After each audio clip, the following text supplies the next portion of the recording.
public space. The Economic and Financial Crimes Commission, EFCC, says it has not cleared some persons said to be involved in financial misappropriation at the Ministry of Humanitarian Affairs, Disaster Management and Social Development. The anti-graft agency maintains that investigations are still ongoing, adding that it has so far recovered 32.7 billion naira and $445,000 from the ministry. The commission said it had to issue a statement to clear the air due to insinuations that some persons have been exonerated in the course of the investigation. Joining us in the studio for this conversation is Public Affairs Analyst Razak Lukoba. Good morning. Thank you for joining us. Thank you. Good morning.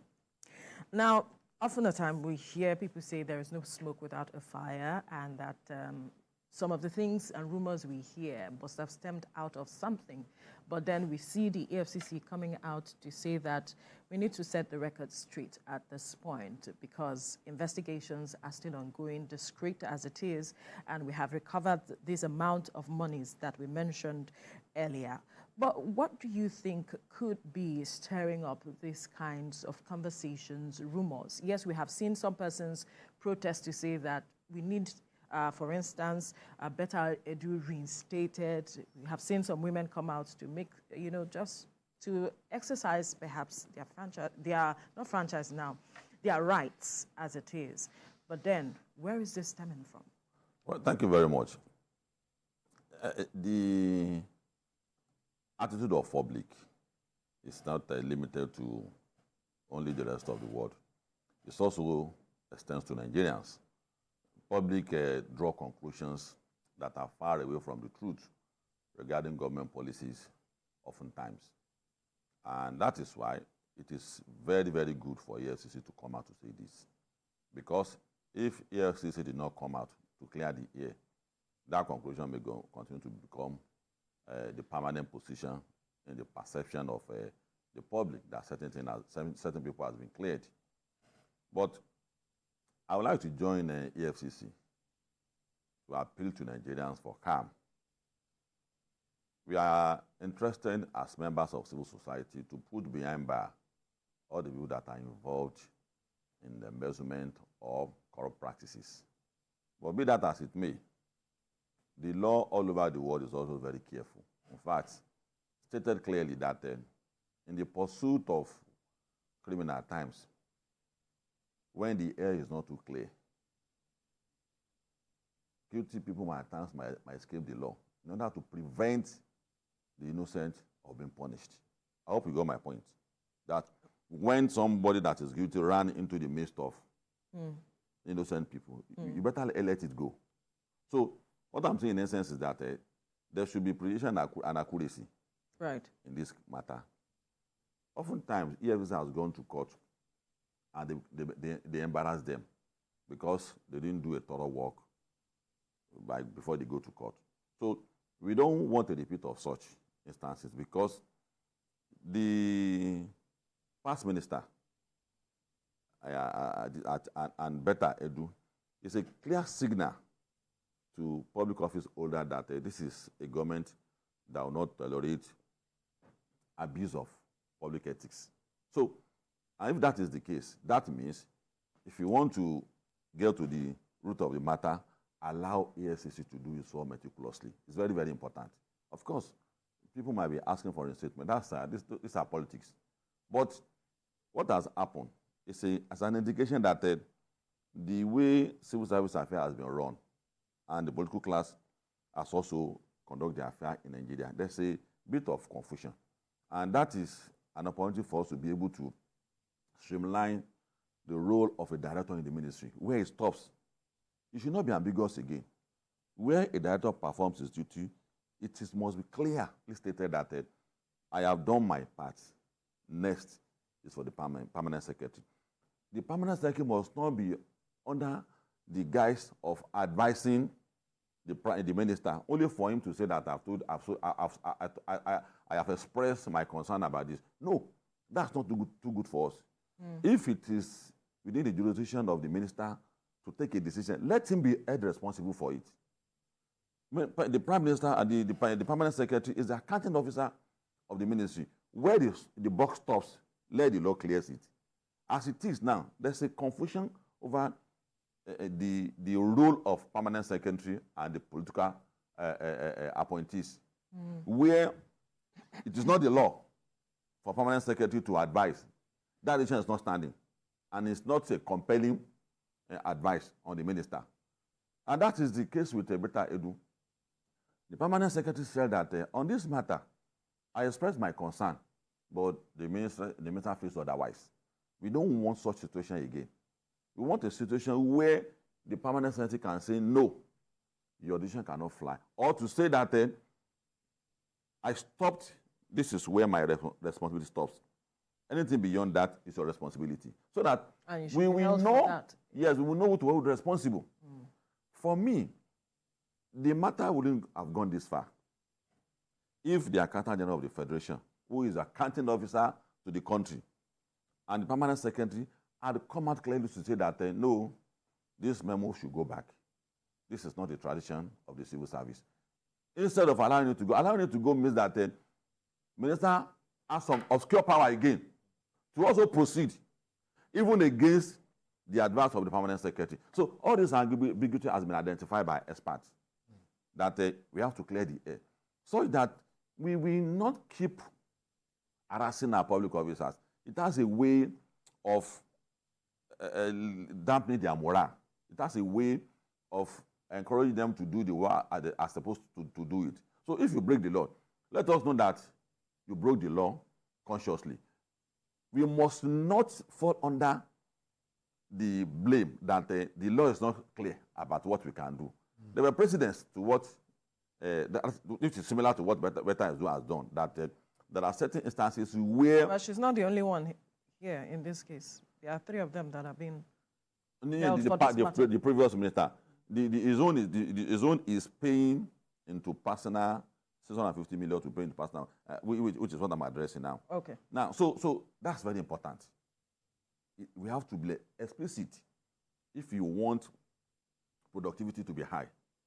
As a human resource person, one of the things that creates concern in the mind of your worker is the fear of protection. That in the interest of the organization, if I take certain decision, and when the decisions like that, I'm not protected. So in this instance now, we must allow EFCC to be meticulous in what they are doing. It's very, very important. That's right. So that it won't create a crisis for us. We are just at the beginning of this administration. We need all hands on board. We are aware that all policies are experimental. And if you don't have civil servants that have high morale, that policy will have issue. That's right. So that ministry is important to us.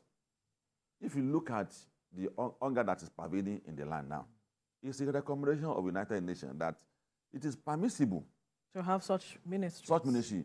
In fact, to go as far as giving cash as a form of intervention is permissible, because the design of elevating poverty, millions of people might fall out of it. So to that extent, such ministry becomes very important. So that ministry must be protected.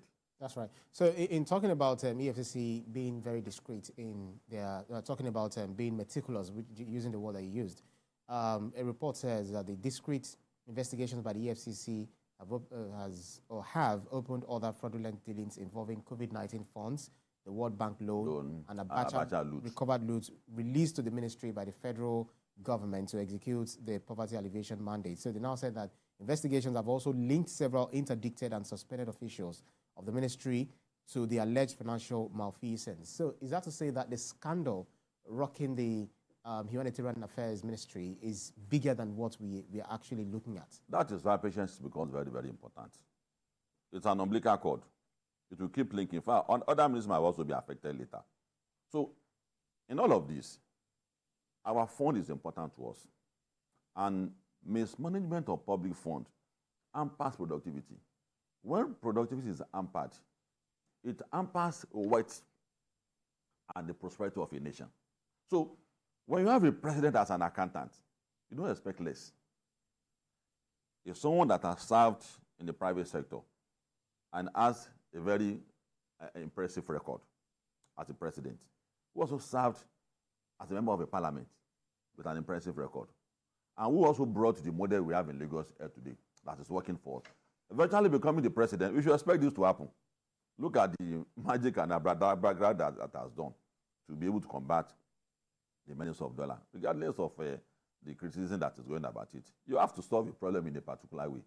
You must define any strategy to solve a problem. If you're saying that regardless of the criticism, greeting it, you wouldn't use the word abracadabra. So is that to say that you're confirming the fact that... What I'm saying is that I'm not in the financial sector. It's an expert. So it looks their language. The language they concord. I'm an administrator. That's right. There's a way they concord depression, repression. It's a financial term, so that I don't know. So to you is abracadabra. So to us, to Nigerians, the magic he used to bring this thing down, we are impressed about it. So, want to see the results. So this type of thing is expected. And my advice to public office holder, the man that is the aim of affair now, is emergent has put an end to so many things. So they have to be very careful. Award of contract, procurement processes, and anything that has to do with funds in this country, we are getting sanity into it gradually. Any president that comes on board has his own profession. He's a renowned accountant, sound accountant. The financial model he brought to Lagos, when he became the governor of Lagos State, you can see the way what we have at the moment now, the Sanwo-Olu administration now, what is billions of naira. So for him to have discovered this kind of thing, it's not a coincidence, though. It's a deliberate effort. And other ministries also brace up for it. So for us, our citizens, what we need to do is agencies like this should not be decimated.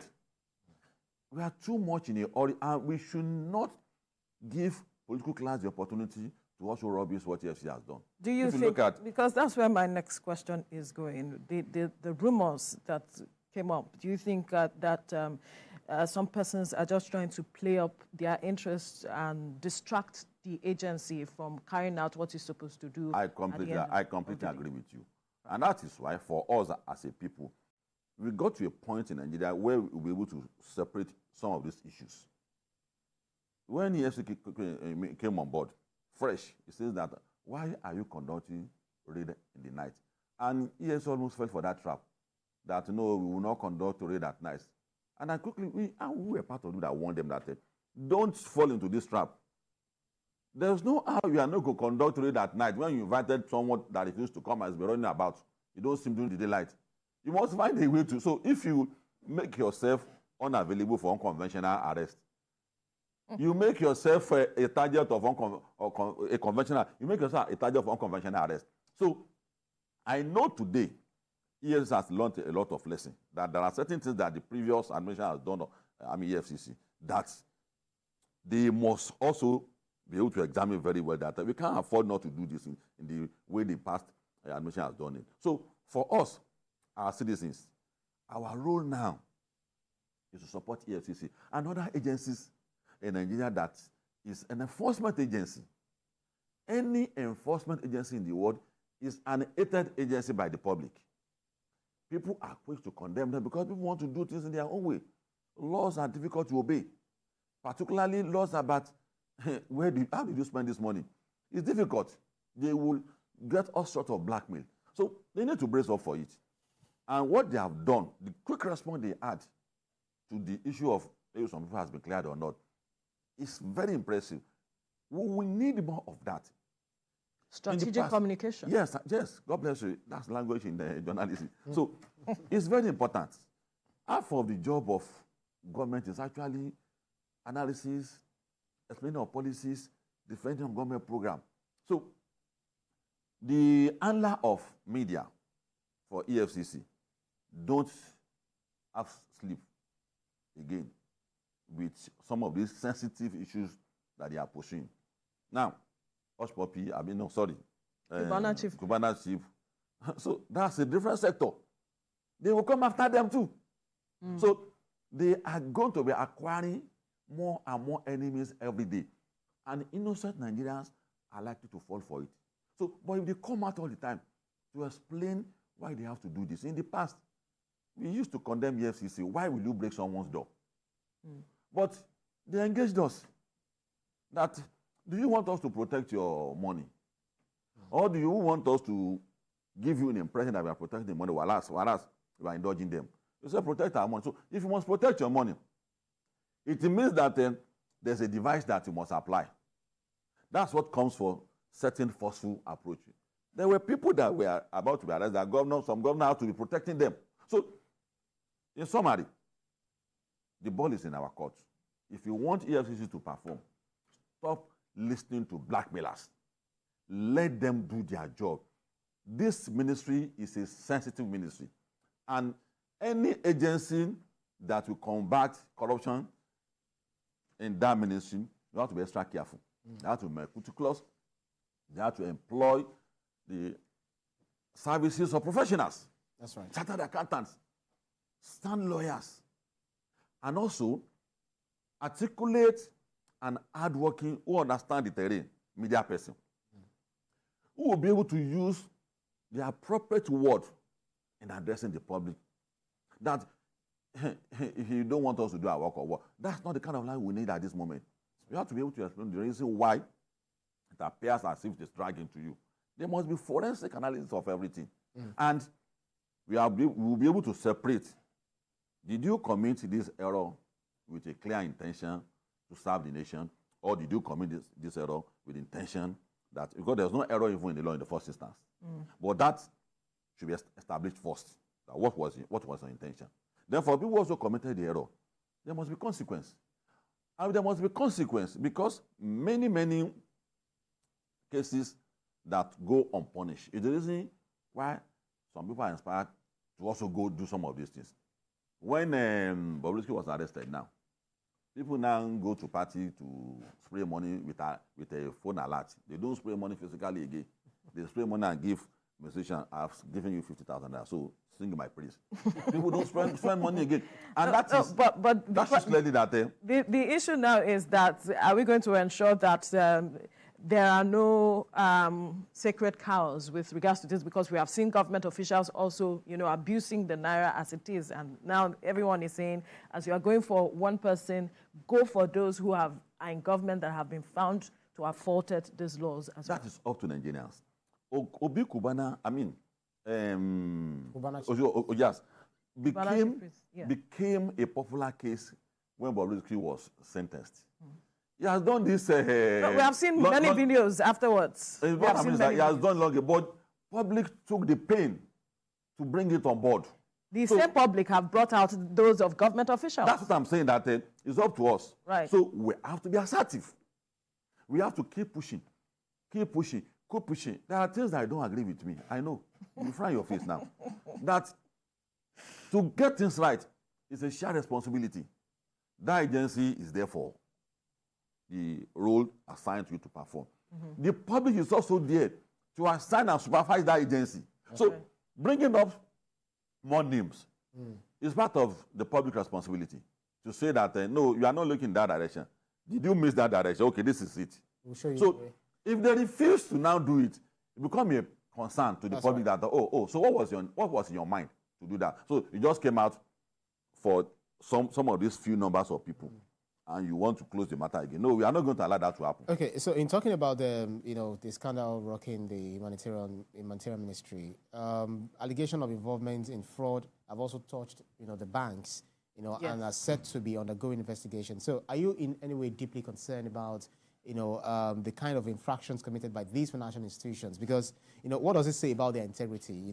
Banks are supposed to have this level of trust that people will have in them before they commit their hard-earned monies to them. So do you not feel that, this might affect people's continuation in trust in them? Well, there's no cases of such magnitude that does not have external collaboration. And that is why time has come for government to actually come hard on banks. There's no how officials will, from the office, save and put it in a private account, and the bank will ask no question. Only for people like us that are doing our genuine business to save only 500,000 rand. They will give you one log form as if that's the form you are going to use to enter paradise. They will be feeling and say, why? And there are cases like that. So for government, you know, I said it that it's an umbilical cord. In fact, you will be shocked that it's not going to be only the banks. There might be also foreign collaboration toward this matter, because some of this money may not be staying in private account in Nigeria for long. They have a way of moving it about. So any institution that is involved in it, either public or private, should be brought to book. We are interested in that. And that is why we need patience. They have to keep going. There's no foreclosure now. They have to keep going. And you know what? Why it is good? If it's becoming a recurring decimal in the media, it creates fear in the mind of people who were doing it before that the game is over. And also, who have not done it before, but also rehearsing how to do it. So that's a level of check on its own. When government does things at time, it's deliberate.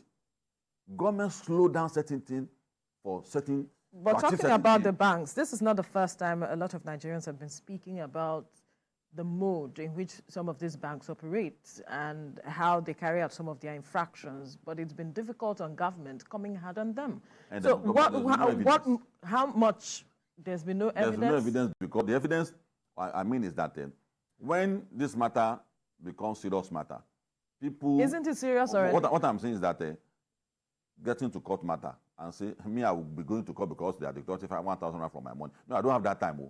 So it goes cold. The attitude of ensuring that you pursue a matter to logical conclusion. The intention, the thinking of people about some of us is that we don't have job. Because we come out to say that, no, this matter, you must see to the end. There's a means to report. So Nigerians... No, you can... No, Nigerians... When you're talking about evidence... When you go to court, there must be the other party too. Let me take you back to, was in 2022, the matter of the Naira, the redesign of the Naira, where some banks... For him to explain himself out. So you printed this much money, and people want to collect 1,500, 5,000 don't have it. So where did the money go? So, and the intro that I gave clearly stated that the guy in charge now has said bye-bye to such thing. And that is why some of those issues are being visited. It won't come to the public that those were part of the evidence that were gathered against the senior governor. So record shows that you have this kind of money in your possession. But the banks were complicit. They will go for it. They will go for it. What do you think is responsible for the reason why certain policies are going about the banking sector? Government will explain certain things to you. The one that is meant for public consumption will be given to the public. Then later in the future, it will be declassified. That's how government works. And that's why when government is going in a particular direction, that's not their destination. That's where they are going. So in all of this matter, it will keep dancing into one agency, into one ministry and the other. There's a clear message now that if you have been doing it before, have a rethink now or leave the service. So, and like I've said, the way we pay attention to banks is the same way we must pay attention to the civil servants too. There are committed civil servants. And the way the civil service in Nigeria has been structured, as people who have had something to do with government. I'm not talking about state level. I'm talking about the federal level. If the government did not do something about it, the civil servant has a capacity of frustrating any government policy or program. You see a director who sabotage, the work of a minister, just because he has affiliation, just because the minister appears too assertive, or just because the minister appears having an independent opinion. So that's why I said that era should pass. Let's have a system where everybody will account for his responsibility. The way it is now is difficult because the way approval comes, it attaches everybody together. So it creates confusion for ministers at times. Some minister will sign certain letter. He won't know that he has awarded the contract to what a 5 billion. He won't know. Nobody will explain to him, except if he has a civil servant. That is where attention to the way civil service language is coined. You won't know. So the president knows what I'm talking about. People in government knows what I'm talking about. That bottlenecks should be broken down.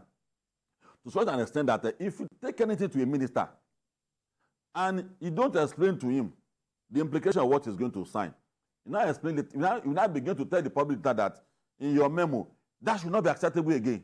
Yeah. It has happened over and over and over and over again. Maybe that's to many public office holders, to director generals, to ministers, to chairman of agencies. They will coin that language in such a way that you understand what they are saying. That's why we don't need to. And the person that sent him is sent to jail.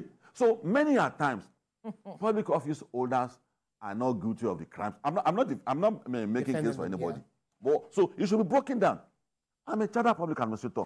We have had several interventions and trainings that why are these things happening? And public office holder explained to us that it's the civil service law. Yeah. The way it is coined, the way approval comes. Some civil servants will delay your file. They will go for burial. They will go for marriage. They will take their children to school. To be on that table for 3 weeks. That is why there's been calls for sanity in the civil service. That's what I'm saying. Right. And they will have excuse for it. That there's a technical issue with the file. There's no technical issue. It's just being lazy. Perhaps it's time to digitize our processes. Yes. So this bottleneck is about to be broken down. And that is what they are trying to resist. They know very well that someone that has been a governor of law, Lagos State for 8 years, understand clearly what the role of civil servant is in Nigeria. Okay. And that's a fine place to leave the conversation. Razak Olukoba, Public Affairs Analyst, thank you for your time on the program. It's a pleasure being with you. Now, Taraba State is gearing up to host the Ngonyo International Fishing Festival this Friday. Join us as we discuss with the Taraba State Commissioner for Ministry